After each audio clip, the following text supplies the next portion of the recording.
नमस्कार साथियों, स्वागत है एक बार फिर से मेरे YouTube चैनल गुरुकुल क्लासेस 9261 में। मैं कृष्णकांत आपका स्वागत करता हूं और आज के इस सेशन में जैसा आपको बोर्ड पर दिखाई दे रहा है, एक स्पेशल टॉपिक के साथ मैं आपके सामने उपस्थित हुआ हूं। टॉपिक का नाम अपने पास है फ्रेजल वर्ब, ठीक है ना।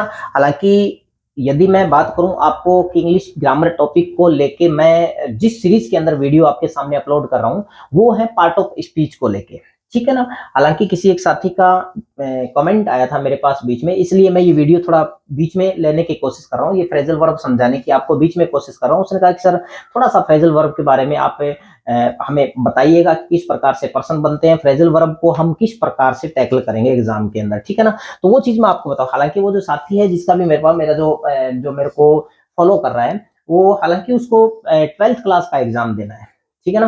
फिर भी चाहे एग्जाम कोई भी हो, 12th का हो या हम सीईटी का एग्जाम दे रहे हैं, रीट का एग्जाम दे रहे हैं, second grade first grade teacher exam दे रहे हैं, तो एग्जाम कोई भी हो, चाहे वो उसका कोई भी छोटा मोटा नहीं होता है, ठीक है ना। फ्रेजल वर्ब हम फर्स्ट ग्रेड में पढ़ के जानी पड़ती है और अपने को सेकंड ग्रेड में पढ़ के जानी पड़ती है, रीट में भी पढ़ के जानी पड़ती है और 12th के अंदर पढ़ के जानी पड़ती है। फ्रेजल वर्ब भी होता है, ठीक है ना। तो उसके लिए मेरे को थोड़ा सा ये काम बीच में करना पड़ रहा है, ठीक है। हालांकि आपके जो पार्ट ऑफ स्पीच वाले वीडियो है वो भी मैं डालता रहूंगा पैरेलल, उसमें भी कोई प्रॉब्लम नहीं आएगी, लेकिन बीच में इस टॉपिक की हम लोग चर्चा कर लेते हैं। पहले तो मैं आपको बता दूं कि फ्रेजल वर्ब क्या होती है। देखिए, पार्ट ऑफ स्पीच का ये एक हिस्सा है वर्ब। पार्ट ऑफ स्पीच, क्योंकि आपको पता है शब्द भेद मैंने स्टार्ट में बता दिए थे कि टोटल पार्ट ऑफ स्पीच जो होते हैं वो 8 होते हैं और उसके अंदर एक हिस्सा वर्ब होता है, ठीक है ना। टेंस उसके अंदर शामिल नहीं होता है। पार्ट ऑफ स्पीच के अंदर टेंस शामिल नहीं होता है। टेंस की जगह जिसको शामिल किया गया वर्ब को शामिल किया, क्योंकि टेंस अपने आप में वर्ब ही होती है, ठीक है। आप किसी भी टेंस की जब पहचान करोगे तो वो वर्ब के माध्यम से ही की जाती है, ठीक है। यहाँ पर फ्रेजल वर्ब क्या होती है ये चीज अपने सामने नहीं आई है। हालांकि कुछ साथियों के कमेंट्स मेरे पास, क्योंकि मैं पूरे दिन आपको पता है कि क्लासें अटेंड करनी होती है और शाम को मेरे पास इतना ज्यादा टाइम नहीं मिलता कि मैं हर कैंडिडेट की कोशिश रहती है। हालांकि जो भी आप कमेंट करते हो उस तरह की वीडियो मैं आपके सामने अपलोड करने की कोशिश करूंगा, वो क्लास में आपके सामने देने की जरूर कोशिश करूंगा। कुछ साथी जिरेंट की डिमांड कर रहे हैं, पार्टिसिपल की डिमांड कर रहे हैं, ठीक है ना।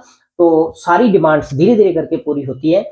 आपको निश्चित रूप से मेरे चैनल पर वीडियो मिलने वाले हैं, जिरेंट के भी मिलेंगे, पार्टिसिपल को लेकर भी मिलेंगे, जो भी फाइनाइट नॉन फाइनाइट वर्ब है उन सब के बारे में आपको वीडियो मिलेंगे। लेकिन थोड़ा सा टाइम आपको देना पड़ेगा, ठीक है ना। हालांकि मुझे पता है जब एग्जाम पास में आते हैं तो सारी चीजों की डिमांड रहती है, क्योंकि जो साथी नहीं समझ पा रहे हैं या मान लीजिए कि वो सोच रहे हैं कि इतना सब कुछ करने के बावजूद भी सर वीडियो अपलोड क्यों नहीं कर रहे हैं। देखिए, मेरे पास सुबह 9 बजे से लेकर शाम को 5 बजे तक का जो टाइम होता है वो क्लासों का टाइम रहता है, ठीक है ना। उस दौरान मैं कुछ नहीं कर पाता और उसके बाद में जैसे ही घर पहुंचता हूँ 5 से लेके 7 बजे के बीच में फिर मेरे पास क्लासेस का टाइम रहता है, ठीक है। और उसके बाद 7 बजे के बाद यदि आधा घंटा मैं अपने आप को ब्रेक दूं, उसके बाद आपके लिए आपके ऑनलाइन क्लासेस के अंदर मैं जब उपस्थित होता हूं तो आप अंदाजा लगा सकते हैं, ठीक है ना।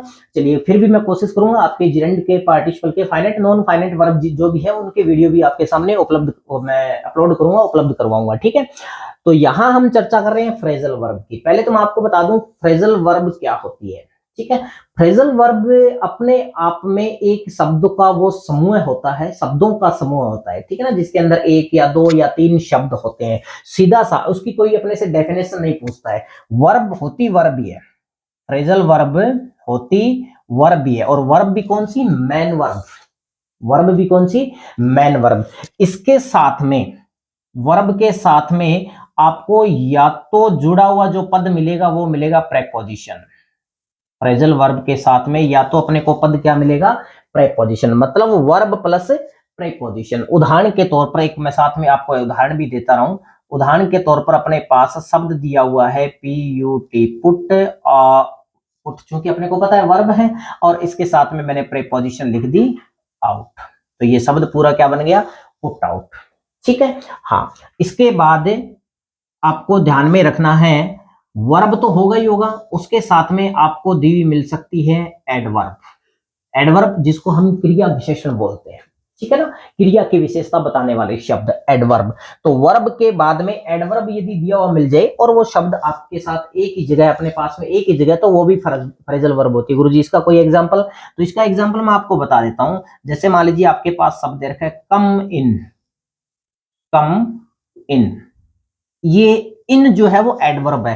गुरुजी इन तो प्रीपोजिशन भी होती है, देखिए इन प्रीपोजिशन भी होती है। हालांकि वैसे बार बार मैं एक बात बताता हूं, अपने प्रत्येक वीडियो के अंदर चर्चा कर लेता हूं कि किसी भी शब्द को जब वो एकांत में है, अकेला है, सिंगल दे रखा है, उसके पार्ट ऑफ स्पीच का हम पता नहीं लगा सकते कि वो शब्द क्या है, ठीक है ना। इन अगर सीधा सीधा अपने, अच्छी बात है अपने पास इतना ज्ञान है कि इन प्रीपोजिशन होती है, लेकिन जब आप वाक्य के अंदर इसका प्रयोग करते हैं तो उस जगह पर अपने को देखना पड़ेगा कि इसका प्रयोग प्रेपोजिशन के रूप में ही हुआ है या और किसी चीज के रूप में हुआ है। चलो मैं ये आपको पहले, इससे पहले कि आगे बढ़ूं, ये चीज मैं आपको बता दूं कि इन यहाँ पर प्रेपोजिशन एडवर्ब सर आपने कैसे बताई, तो वो भी मैं आपको बताऊं। देखिए एक वाक्य हम काम में लेते हैं, जब भी छोटी कक्षाओं से लेके आज तक इस वाक्य को हम काम में लेते हैं और अपना दैनिक जीवन के अंदर बहुत नेसेसरी ये सेंटेंस है, मे आई कम इन, उसके बाद कोमा और फिर दिया हुआ है सर और फिर साइन ऑफ इंटरोगेशन या क्वेश्चन मार्क दे रखा है,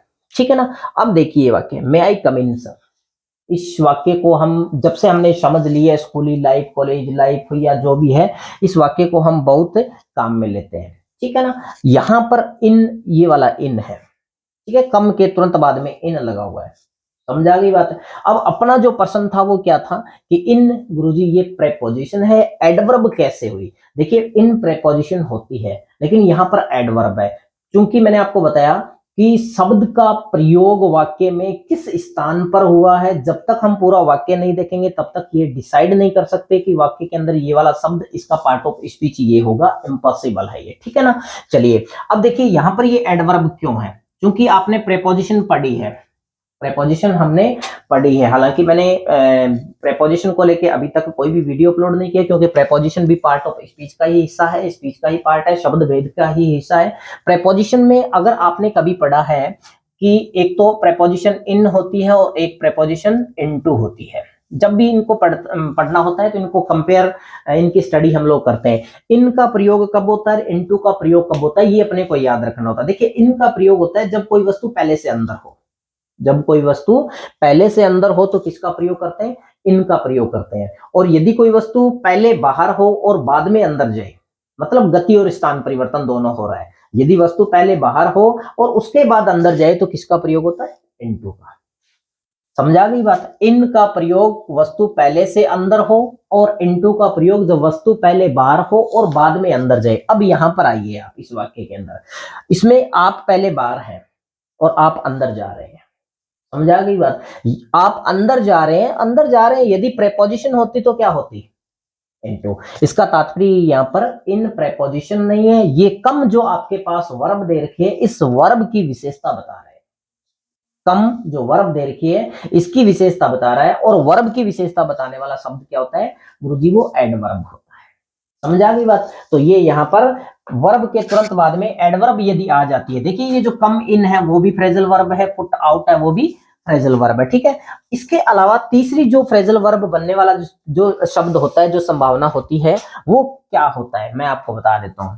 देखिए वर्ब के तुरंत बाद एडवर्ब, वर्ब के तुरंत बाद एडवर्ब और प्लस प्रेपोजिशन, मतलब इन तीनों को भी एक साथ ले लिया जाता है। सबसे पहले तो वर्ब ही आएगी, ये ध्यान रखना है, ठीक है ना। जब भी फ्रेजल वर्ब का निर्माण होता है तो सबसे पहले तो वर्ब ही आएगी, तो उसके तुरंत बाद में या तो प्रेपोजिशन आएगी या एडवर्ब आएगी या फिर एडवर्ब प्लस प्रेपोजिशन आएगी। इसका भी मैं आपको एक एग्जांपल बता देता हूं। मान लीजिए आपके पास वाक्य शब्द दे रखा है, वर्ब दे रखी है पुट, इसके बाद एडवर्ब दे रखी है अप और प्रेपोजिशन दे रखी है विद। पूरा शब्द क्या बन गया, पुट अप विद, ठीक है। ये तो है इसके निर्माण को लेके बात। किसी भी फ्रेजल वर्ब का निर्माण कैसे होता है, मैन वर्ब के साथ में प्रेपोजिशन ऐड करके, मैन वर्ब के साथ में एडवर्ब ऐड करके और मैन वर्ब के साथ में एडवर्ब प्लस प्रेपोजिशन ऐड करके बनने वाला जो शब्द होगा वो क्या होगा, वो होगा फ्रेजल वर्ब। अब वाक्य पेपर में प्रश्न किस प्रकार से पूछे जाते हैं, पहले तो मैं आपको बता देता हूं। यदि हम कंपटीशन का एग्जाम दे रहे हैं तो ये हटा रहा हूं मैं, कंपटीशन का एग्जाम दे रहे हैं तो स्वाभाविक सी बात अपने को पता है कि एक वाक्य दिया हुआ होगा, उसमें एक खाली जगह दी हुई होगी और नीचे 4 ऑप्शन होंगे, 4 में से कोई एक वहां आ जाएगा फ्रेजल वर्ब का। जैसे उदाहरण के तौर पर मान लीजिए आपके पास ये प्रश्न नंबर 14 दे रखा है और दे दिया सीमा खाली जगह द फायर, द फायर। और नीचे 4 ऑप्शन दे दिए। एक तो हो गया ब्लो ऑफ, ब्लो ऑफ। दूसरा ऑप्शन दे दिया पुट ऑन। तीसरा ऑप्शन दे दिया पुट आउट। चौथा ऑप्शन दे दिया पुट इन। और अपने को पता है कि इनमें से कोई एक उत्तर सही होगा। देखिए, प्रयोग करने के लिए जब भी आप फ्रेजल वर्ब का क्वेश्चन हल करोगे, प्रयोग करने के लिए अपने को क्या करना है, ये जो वाक्य दे रखा है, सीमा लिखना था, चलो कोई बात नहीं, सॉरी सीमा। ये जो वाक्य दे रखा है, इस वाक्य का अपने को ट्रांसलेशन करना पड़ेगा, कोई दूसरा इलाज नहीं है। इस वाक्य का आप लोग ट्रांसलेशन करोगे, ठीक है ना। इसका ट्रांसलेशन करोगे, यहां जो भी हमने खाली जगह छोड़ी है, यहां जो भी खाली जगह छोड़ी है, उस स्थान पर हिंदी में क्या अर्थ आना चाहिए, हिंदी में कौन सा शब्द आना चाहिए कि इस पूरे वाक्य का सुअर्थ हो जाए। सीमा ने फायर मतलब आग बुझाई, सीमा ने आग बुझाई। ये अब सीमा ने आग बुझाई है, इन चारों ऑप्शन में से कौन सा ऑप्शन है जिसका अर्थ है बुझाना। यहां पर जो भी अपने को शब्द काम में लेना होगा, वो शब्द काम में लेना होगा जिसका अर्थ क्या होगा गुरुजी, बुझाना। देखिए, पुट ऑन का अर्थ पहनना होता है, पुट इन का अर्थ भी बुझाना नहीं होता है। अब आपके पास 2 शब्द बचते हैं, एक तो है ब्लो ऑफ और एक है पुट आउट, ठीक है ना। और इन दोनों का ही अर्थ बुझाना होता है, इन दोनों का ही अर्थ बुझाना होता है। देखिए, मैंने 2 एक जैसे ही अर्थ वाले शब्द क्यों लिए, ये मैं आपके लिए चर्चा कर रहा हूं। जो कैंडिडेट मान लीजिए अभी रीट का एग्जाम देने वाले हैं, सेकंड ग्रेड का एग्जाम दिया है, आप इन फ्यूचर और तैयारी कर रहे हैं फर्स्ट ग्रेड के लिए, उनके लिए मैं बता रहा हूं कि 2 ऑप्शन, क्योंकि वो अपने लेवल की बात है, ठीक है ना। हालांकि अगर हम स्कूली एग्जाम्स की बात करें, विद्यालय वाले एग्जाम्स की बात करें, जैसे मान लीजिए कि 12th क्लास के अंदर ये फ्रेजल वर्ब का टॉपिक लगता है, तो उनके लिए एक जैसे 2 शब्द संभवतः नहीं देंगे, क्योंकि उनका जो पर्सन होता है वो इतना कॉम्प्लिकेटेड देने की कोशिश नहीं करते, क्योंकि उनका स्टैंडर्ड इतना ये नहीं होता, ठीक है। लेकिन अपने को जानना पड़ेगा। देखो, ब्लो ऑफ का अर्थ क्या होता है, बुझाना। ब्लो ऑफ का अर्थ भी बुझाना होता है, पुट आउट का अर्थ भी बुझाना होता है। अब दोनों में से गुरुजी उत्तर कौन सा सही होगा, पहले तो मैं आपको बता देता हूं कि दोनों में उत्तर कौन सा सही होगा, सी वाला होगा, पुट आउट। समझा गई बात गुरुजी। ए क्यों नहीं हुआ, ए इसलिए नहीं हुआ क्योंकि ब्लो ऑफ का अर्थ होता है फूंक मारकर बुझाना। ब्लो ऑफ का अर्थ क्या होता है, फूंक मारकर बुझाना, ठीक है ना। एक ब्लो आउट भी होता है, ये भी ध्यान रख लेना, ब्लो ऑफ की बजाय ब्लो आउट भी होता है, समझाइए बात, ठीक है ना। तो ये जो फूंक मार के बुझाना है, आग को फूंक मार के बुझाया नहीं जा सकता, आग फूंक मारकर जलाई तो जा सकती है, ठीक है ना। तो ये इसलिए यहां पर जो अपना उत्तर होगा वो क्या होगा, पुट आउट होगा, ये ध्यान रखना है, न कि ब्लो आउट या फिर ब्लो ऑफ आंसर होगा। एक तो पेपर में प्रश्न पूछने का तरीका ये हो गया, ठीक है। इसके बाद दूसरा जो तरीका प्रश्न पूछने का आएगा, मान लीजिए कि प्रश्न नंबर 14 है और प्रश्न दिया हुआ आपको मिलेगा सीमा, उसके बाद खाली जगह और फिर द फायर। और ये जो बात मैं बता रहा हूं वो स्कूली एग्जाम्स के बारे में बता रहा हूं। आगे ब्रैकेट के अंदर आपको 2 ऑप्शन दे दिए जाएंगे, बस, पुट आउट, पुट ऑन, और दोनों में से किसी एक को रिक्त स्थान में भरना है, कोई दिक्कत नहीं है इसके अंदर भी। एक और जो फ्रेजल वर्ब का तरीका पूछते हैं, वो क्या पूछते हैं, वाक्य आपको पूरा ही दिया मिल जाएगा, वाक्य पूरा ही दिया मिल जाएगा। जैसे उदाहरण के तौर पर मान लीजिए प्रश्न नंबर 14 है और प्रश्न दिया मिल गया, the thief entered the room, the thief entered the room, full stop, और इसको कर दिया अंडरलाइन, इसको कर दिया अंडरलाइन। अब अपने को क्या करना, नीचे 4 ऑप्शन दिए मिलेंगे, ये भी मैं जो बात बता रहा हूं वो कंपटीशन लेवल की बात है, ठीक है ना। तो नीचे जो आपके पास 4 ऑप्शन होंगे, उन 4 ऑप्शन में से एक ऑप्शन ऐसा दिया हुआ होगा कि उसमें चारों में ही फ्रेजल वर्ब होगी। जैसे उदाहरण के तौर पर मान लीजिए कि ए ऑप्शन दे रखा है, वो दे दिया गुरुजी ब्रेक इन, चलो ये सेकंड फॉर्म है तो ब्रोक इन, एक तो दे दिया ब्रोक इन। एक जो ऑप्शन है वो दे दिया पुट ऑन, एक ऑप्शन जो है वो मान लीजिए दे दिया गेव अप, और एक ऑप्शन जो दे दिया कोई भी ले लीजिए आप अपने, चलो ब्लो ऑफ ही ले लेते हैं, ब्लो ऑफ। ठीक है ना। अब इसका तात्पर्य क्या हुआ कि इस इंटर्ड का जो अर्थ है उसी अर्थ वाली फ्रेजल वर्ब अपने पास इन चार ऑप्शन में से कोई एक दी हुई मिलेगी। ठीक है ना। अब अपने को पता है कि एंटर्ड का मतलब प्रवेश करना होता है। चोर आया है, कमरे में प्रवेश किया तो जबरन घुसा है, और जबरन घुसने को इंग्लिश के अंदर जिस फ्रेजल वर्ब का प्रयोग करते हैं वो क्या होती है, ब्रेक इन। क्या कहते हैं, ब्रेक इन, जबरदस्ती अंदर घुसना। ठीक है ना, चोर का काम होता है ये। तो यहाँ ये सेकंड फॉर्म है, तो ब्रेक की सेकंड ब्रोक हो जाएगी, उत्तर क्या हो जाएगा, ब्रोक इन हो जाएगा। अब बाकी पेपर बनाने वाले पर डिपेंड करता है कि वो पर्सन को किस प्रकार से डाल रहा है। अपना काम क्या होगा, क्योंकि मैंने आपको बता दिया कि फ्रेजल वर्ब कैसे बनती है, ये चीज तो क्लियर होगी कि फ्रेजल वर्ब कैसे बनती है। अब अपने को ध्यान में क्या रखना है, जो भी फ्रेजल वर्ब है, प्रत्येक फ्रेजल वर्ब का अपने को हिंदी में अर्थ और उसका सिमिलर इंग्लिश में अर्थ अपने को पता होना चाहिए। हिंदी में भी अर्थ पता होना चाहिए और इंग्लिश में भी उसका अर्थ पता होना चाहिए। इंग्लिश वाला अर्थ तो इसलिए पता होना चाहिए, बाय द वे इस प्रकार का प्रश्न आ जाए, या मान लीजिए कि हो जाए कि the thief broke in into the room, the thief broke into the room, ये पूछ लिया गया, ब्रोक इनटू को अंडरलाइन कर दिया, और ब्रोक इनटू का अर्थ क्या होता है वो नीचे चार ऑप्शन में से अपने को सिलेक्ट करने को दे दिया। तो ये भी अपने को आना चाहिए, हिंदी में भी अर्थ आना चाहिए और उसका सिमिलर इंग्लिश में भी उसका अर्थ अपने को पता होना चाहिए, इंग्लिश वर्ड भी अपने को पता होना चाहिए। चलिए पहला काम तो अपना होगा कि जो, हालांकि वैसे फ्रेजल वर्ब बहुत सारी होती है, जो मेन मुख्य मुख्य जो फ्रेजल वर्ब है ना, उन फ्रेजल वर्ब को थोड़ा हम एक्सप्लेन करने की कोशिश करेंगे, वो मैं आपको बताने की कोशिश करूंगा।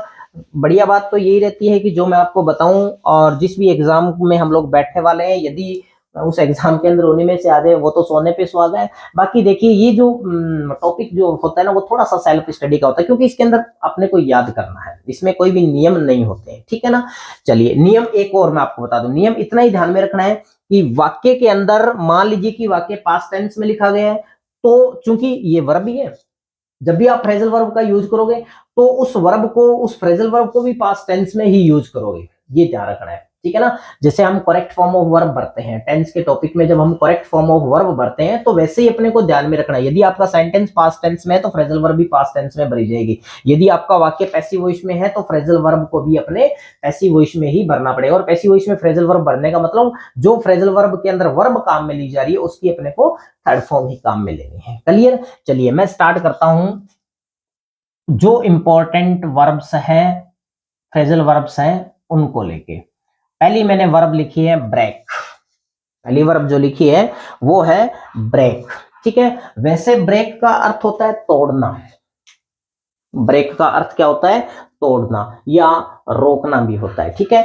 चलिए अब इससे जो बनने वाले शब्द हैं, अब इससे कैसे शब्द बनेंगे, इसके आगे या तो कोई प्रेपोजिशन जोड़ देंगे, या इसके आगे कोई एडवर्ब जोड़ देंगे, या एडवर्ब प्लस प्रेपोजिशन जोड़ देंगे, जो बनने वाला शब्द होगा इज कॉल्ड फ्रेजल वर्ब। ठीक है ना।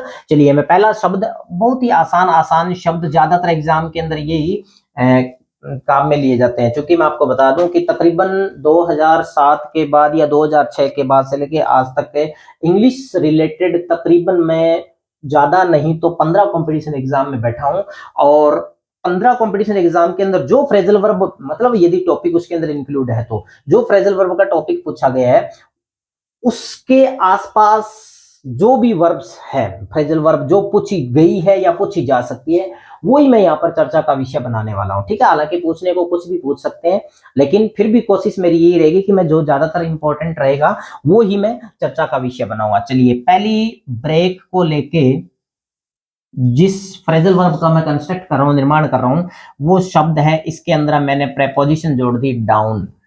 शब्द क्या बन गया, ब्रेक डाउन। पहले तो आप देखिए कि ब्रेक डाउन का हिंदी में अर्थ क्या है, बस ब्रेक डाउन का हिंदी में अर्थ क्या है, तो इसके जो भी हिंदी में अर्थ है वो मैं आपको बता देता हूं। एक तो अर्थ आपको इसका याद रखना है, मशीनरी। मशीनरी, गाड़ी भी हो सकती है, चलिए ऑब्लिक लगा के मैं लिख देता हूं गाड़ी, क्योंकि मशीनरी और गाड़ी एक ही बात होती है। एक मैंने लिख दिया यहां पर स्वास्थ्य। मशीनरी, गाड़ी, स्वास्थ्य आदि का अचानक खराब होना, आदि का अचानक खराब होना, यदि ये वाला अर्थ आ रहा है तो वहां जिस फ्रेजल वर्ब का हम यूज करेंगे वो कौन सी होगी गुरुजी, होगी ब्रेक डाउन। ठीक है। एक एग्जांपल मैं ले रहा हूं यहां पर, यस्टरडे यस्टरडे माई कार, उसके बाद खाली जगह in the way, in the way, कल रास्ते में मेरी गाड़ी खराब हो गई। अब देखिए ये यस्टरडे क्या बता रहा है, इसकी सेकंड फॉर्म अपने को लेनी पड़ेगी, ठीक है ना। ये तो क्लियर पता चल गया ना कि रास्ते में कल मेरी गाड़ी खराब हो गई। या यदि स्वास्थ्य डाउन होने की बात आती है, स्वास्थ्य खराब होने की बात आती है, क्या लिखा है मैंने, मशीनरी, गाड़ी, स्वास्थ्य आदि का अचानक खराब होना, खराब होना याद रखोगे, ठीक है ना।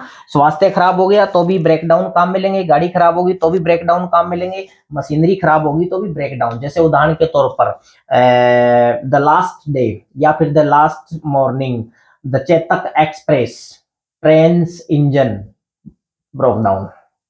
समझ में आ गई बात, ठीक है ना। तो यहां पर जो अपना उत्तर होगा वो क्या होगा, वो होगा गुरुजी ब्रोक डाउन। अब गुरुजी ऊपर आपने ब्रेक डाउन लिखा है, यहाँ पर ब्रोक क्यों लिखा है, क्योंकि मैंने ये बात पहले क्लियर कर दी थी कि आपको वाक्य का टेंस चेंज नहीं करना है, ठीक है ना। वाक्य के अंदर correct form of verb tense का भी अपने को ध्यान में रखना है। वाक्य में शब्द क्या दे रखा है गुरुजी, यस्टरडे दे रखा है, और जिस वाक्य के अंदर यस्टरडे हो, एगो हो, वंस हो, last day month year, previous day month year, यदि ये दिया हुआ मिलता है तो फिर मैन वर्ब की हम लोग कौन सी फॉर्म भरते हैं, सेकंड फॉर्म भरते हैं। तो यहाँ पर ब्रेक जो वर्ब है उसकी सेकंड फॉर्म अपने को भरना पड़ेगा। मेरे ख्याल से ये बात समझ में आ गई होगी, ठीक है ना।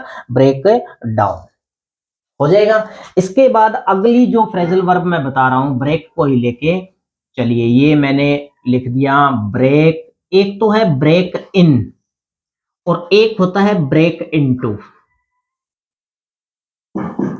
एक तो है ब्रेक इन और एक है ब्रेक इनटू, दोनों एक ही है, नो प्रॉब्लम, कोई समस्या नहीं है। देखिए दोनों का ही अर्थ, इन और इनटू, दोनों का ही अर्थ होता है जबरन घुसना। दोनों का ही अर्थ क्या होता है, जबरन घुसना, सेंध लगाना, चोरी करने के उद्देश्य से एंट्री करना। जबरन घुसना, सेंध लगाना, चोरी करने के उद्देश्य से अंदर एंट्री करना, बस ये है।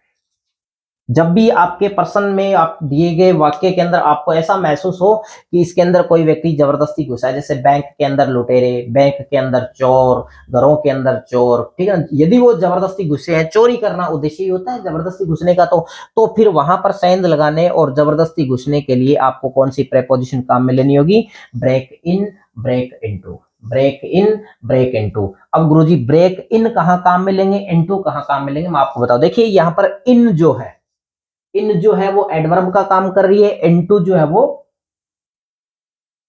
प्रेपोजिशन का काम कर रही है। मैं एग्जांपल आपको बताता हूं, दोनों ही आपके क्लियर हो जाएगा। इन यहां पर एडवर्ब का काम कर रही है, इनटू प्रेपोजिशन का काम कर रही है। चलिए मैं बता देता हूं। मान लीजिए कि अपने पास वाक्य आ गया, last night, last night robbers the bank, the bank. इस वाक्य का हिंदी अनुवाद पढ़ के देखिए आप कैसे आ रहा है, ठीक है। Last night robbers the bank, पिछले रात को लुटेरे बैंक के अंदर घुसे। उत्तर क्या हो जाएगा, ब्रोक इन और इनटू, दोनों ही सही। ब्रोक इन और इनटू दोनों ही उत्तर इसके सही हो जाएंगे। मतलब ब्रेक इन का अर्थ होता है to enter a building by force, जबरदस्ती किसी भवन के अंदर यदि वो एंट्री कर रहा है तो। और ब्रेक इनटू का अर्थ भी ये होता है एंटर बाय फोर्स, जबरदस्ती किसी चीज के अंदर घुसना, दोनों का अर्थ यही है, ठीक है ना। तो यहां पर आप अपने पास ऑप्शन दे रखा है ब्रेक इनटू, ब्रेक इनटू आप यूज कीजिए, ब्रेक इन दे रखा है, ब्रेक इन का अपने को यूज कर लेना है, ठीक है ना। चलिए अगला जो शब्द ब्रेक को लेके है वो मैं आपको बता देता हूं। अगली जो प्रेपोजिशन, माफ कीजिए, फ्रेजल वर्ब जो अपने को काम में लेनी है, ये तो हो गया, एक तो होगी ब्रेक डाउन होगी, एक ब्रेक इन या ब्रेक इनटू हो गई। एक शब्द मैं लिख रहा हूं ब्रेक के साथ में जिस प्रीपोजिशन का मैं यूज कर रहा हूं वो है ब्रेक आउट। ब्रेक आउट क्या अर्थ होता है ब्रेक आउट का, बता सकता है कोई, ब्रेक आउट। चलिए इसके जो अर्थ अपने को काम में लेने, एक अर्थ में ही पहले तो सल्टा दो आप, कोई दिक्कत नहीं। हिंसा, आग, खबर, युद्ध। हिंसा, आग, खबर, युद्ध, आदि का छिड़ना, आदि का छिड़ना। छिड़ना से तात्पर्य स्टार्ट होना, शुरू होना। छिड़ना से तात्पर्य क्या होता है? स्टार्ट होना या छिड़ना। चाहे तो हिंसा शुरू हो गई, चाहे आग फैल गई, फैलना भी कह सकते हैं, इसको कोई दिक्कत नहीं है। आग के लिए जो शब्द हम काम में लेते हैं वो क्या लेते हैं?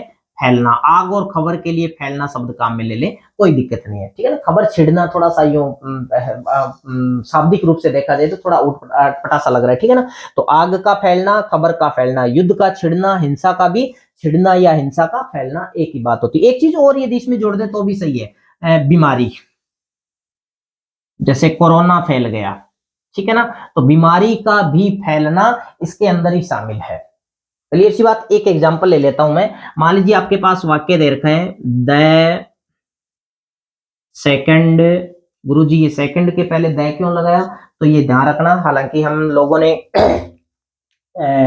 उसको आर्टिकल को पढ़ रखा है। आर्टिकल के अंदर अपने को ध्यान में रखना है, डिटरमिनर को अपने को ध्यान में रखना है। जब हम पार्ट ऑफ स्पीच, क्योंकि मैंने आपको पहले बता दिया कि पार्ट ऑफ स्पीच के वीडियो भी मैं अपलोड करता जा रहा हूं, तो जब हम पार्ट ऑफ स्पीच में एडजेक्टिव को पढ़ेंगे, क्योंकि अपने को पता है कि डिटरमिनर एडजेक्टिव होता है, आर्टिकल भी एडजेक्टिव ही होते हैं।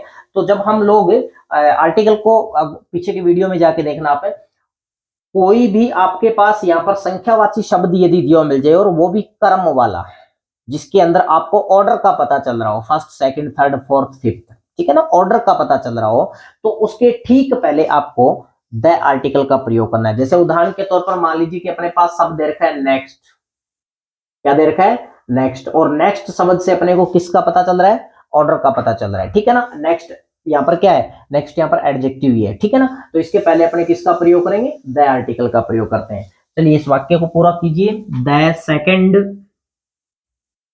वर्ल्ड वॉर, खाली जगह, इन 1939, सेकेंड वर्ल्ड वॉर, उसके बाद रिक्त स्थान आ गया, इन 1939, दूसरा विश्व युद्ध 1939 में शुरू हुआ, युद्ध छिड़ा, स्टार्ट हुआ। तो यहां पर ब्रेक तो है ही, अब बात पास्ट की आ गई, पास्ट की आ गई, तो यहां पर ब्रेक का तो अपने को क्या करना पड़ेगा? ब्रोक करना पड़ेगा, और आउट जो है वो अपने को साथ में लगाना है, क्योंकि ब्रेक आउट या ब्रोक आउट का ये अर्थ होता है।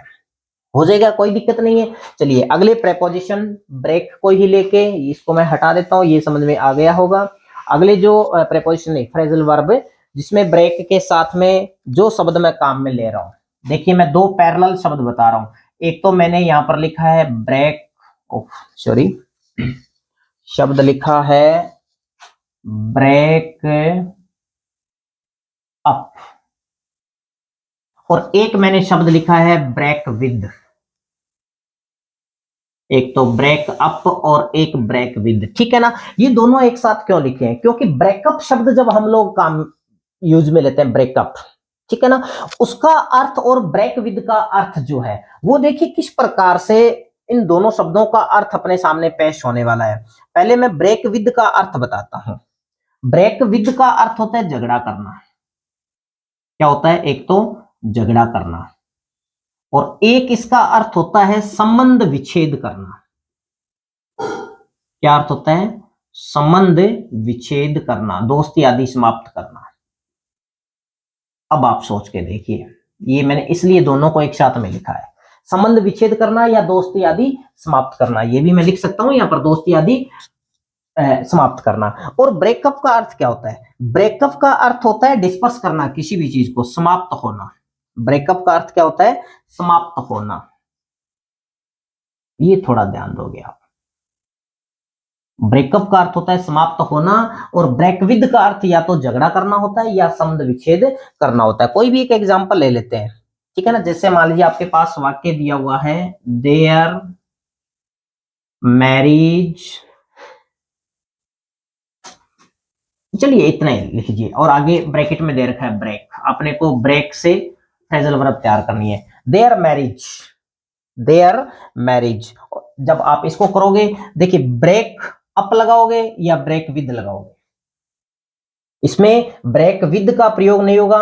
अब उनकी जो शादी है वो समाप्त हो गई, मतलब शादी का जो बंधन है वो समाप्त हो गया, तो यहां पर आपको क्या लिखना पड़ेगा? ब्रोकअप। देयर मैरिज ब्रोकअप, उनकी जो शादी है वो टूट गई। समाप्त हो गई, ठीक है ना। और ब्रेकअप का अर्थ होता है ये ब्रेक विद का अर्थ होता है संबंध विच्छेद करना, संबंध विच्छेद। हालांकि दोनों का अगर गहराई में जाके अर्थ देखें तो एक ही हो रहा है, गहराई में डीपली जाके अगर दोनों को हम अर्थ के दृष्टिकोण से समझे तो दोनों का अर्थ एक ही हो रहा है। लेकिन ये थोड़ा ध्यान रखना है, ब्रेकअप समाप्त करना होता है या समाप्त होना होता है, ब्रेक विद झगड़ा करना या संबंध विच्छेद करना होता है, ठीक है। चलिए एक और मैं आपको बता देता हूं, एक मिलता जुलता ही एक फ्रेजल वर्ब और बनती है, और वो क्या बनती है, ब्रेक ऑफ। एक जो प्रेपोजिशन फ्रेजल वर्ब बनती है वो क्या बनती है, ब्रेक ऑफ। देखिए ब्रेक ऑफ का अर्थ भी होता है संबंध विच्छेद करना, ब्रेक ऑफ का अर्थ भी क्या होता है, संबंध विच्छेद करना। और एक इसके साथ साथ में एक तो हो गया संबंध विच्छेद करना, ये लिख दिया मैंने, संबंध विच्छेद करना। और एक इसका अर्थ होता है रुक जाना, एक इसका अर्थ क्या होता है, रुक जाना, ठीक है ना। अगर मान लीजिए आपके पास वाक्य में ऐसे आ रहा कि यस्टरडे माई कार खाली जगह इन द वे, कल मेरी गाड़ी रास्ते में, अब हम ढूंढ रहे हैं वहां पर क्या, ब्रेक डाउन, ब्रेक डाउन।